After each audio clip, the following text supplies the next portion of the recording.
Yeah. The famous Contra title screen, and remember you entered the code. So before I talk about the Super Nintendo tomorrow, and I will be talking about, I'm going to do, I think, the final Maestro Politico and Juego. I decided not to do any more gameplay for gameplay's sake.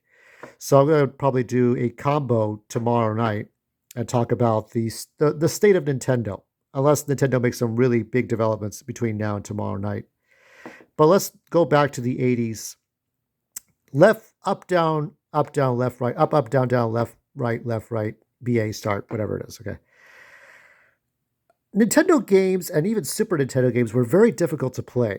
Now, this is Ghosts and Goblins here, and then you got Contra, Ninja Turtles, whether it was any kind of game that was so difficult to get through.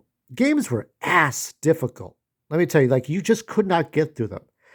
At some point, Galoob made a product called Game Genie, and Game Genie was that kind of product where you could use it, you could cheat with it, and it was so great. It was like you could go to the last level, you could get 99 lives, you could stop. I think with The Simpsons, Bart versus the Space Mutants, you could, if you died, you go right back to the exact point that you started before you died.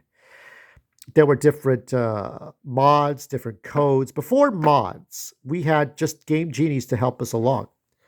Game Genie for the Genesis, Game Genie for Game Boy, Game Genie for the Super Nintendo, which I have somewhere around here.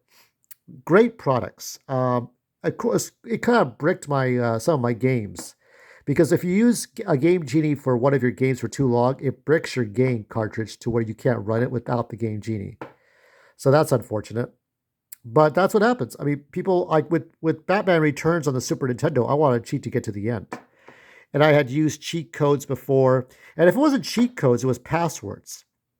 Passwords, how you get to the last level. With Simon's Quest, I had to cheat with the password to get to the last section to Castlevania. So many different things, so many methods. With Contra, you put in the famous Konami code up, down, left, right, BA start. With Ghosts and Goblins, there was a code, and you could stage select with that code. The thing about Ghosts and Goblins was that you had to get through 7 big long levels. Some of them were vertical, some of them were horizontal, to get to the final boss that you see here. But then it was a fake boss, it was a fake guy, and you had to go through the whole thing again, which I think that code was fucking necessary. Codes were difficult. Codes, and you had counselors. Yet for Nintendo Power, you had what is it? It was you had Counselor's Corner, right? And then you had not Pack Watch. It was Counselor's Corner. There were tips and tricks, but there was a section in there that you knew that where the codes were. You had to look up. Like this game was too difficult. Like Ninja Turtles was too hard, and so was Star Wars, and so were other third-party games that you had to figure out. Okay, let's see if there's a code in today's issue or this month's issue of Nintendo Power. And it used to be Nintendo Power, I think, was every 2 months, but I think it was every month. I don't remember. I think it was every 2 months. So July, August, and September, October, then November, December, you get issues of Nintendo Power. And you had to wait 2 months to get those codes if there were cheat codes in those games. With Super Mario Brothers 3, all you had to do was get to level 2, right? Get the warp whistle, get one or two warp whistles. Then as soon as you got to level 3, world 3, then you use the warp whistle to get to world 5. Get the third warp whistle, right? Get to world 6, and then you warp all the way to 8. And then cheat by that point. So you had a 3 warp whistle route to get to Bowser without having to go through the entire game.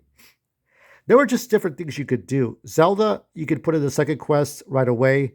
I don't know if I'm not sure if they give you the second quests when you beat the first one, but they tell you in the magazines you put in Link in the name, or Zelda. I think it was Link, and you get to second quest in the first Zelda game.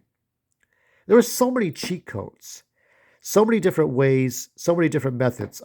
You would have Pro Action Replay for Game Shark. I think was Game Shark for PlayStation, Game Shark for N64, and then you had Pro Action Replay for PS2, GameCube, I think Dreamcast, and Xbox original.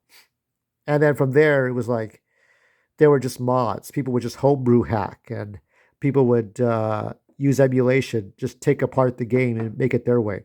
Remember the Breath of the Wild had like a multiplayer thing going on. That got shot down by Nintendo badly. They did not like that at all. They were not. We'll get into that tomorrow night about the whole Nintendo fiasco. But there were so many different things now. Super Mario Brothers X, Super Mario Brothers. Was it Melee? Right, the 128 characters.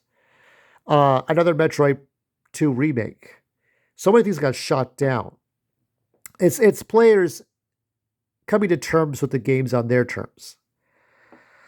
Just like I'm coming to terms with Star Overdrive. So looking back at these games, I it was so difficult that now with virtual console games that we've had from the past and the way Nintendo, even to be fair, Nintendo Online makes it easier to play these games. You could start the last point, you could go back in time, or start the last point you died in, rather than have to start the whole game over. Because back then we didn't have Nintendo Online features. You failed, you got to start all the way over after 3 lives. That was it. That was the way it was. You could cheat to get 10 lives. You could cheat for stage select. You could cheat with unlimited ammo or whatever it was. Tom and Jerry, unlimited mice. Super Contra. There were different ways to cheat that now we take it for granted. That stuff was there, but that stuff was there from the start. You know, classified information. I think that was called classified information was where you went to go and look for cheats. Counselor's Corner in Nintendo Power was where you get to you ask the counselor questions and they show you exactly how to get through a section of a game. That was all on paper too, glossy paper in a magazine, not on the internet. And the last time I used Counselor's Corner, which is a 900 number, by the way, was not cheap. I asked them how you could get a Nintendo cartridge to work, and you had to jiggle the cartridge in there for 15 seconds and then turn it on, which mostly worked, but that was how it was.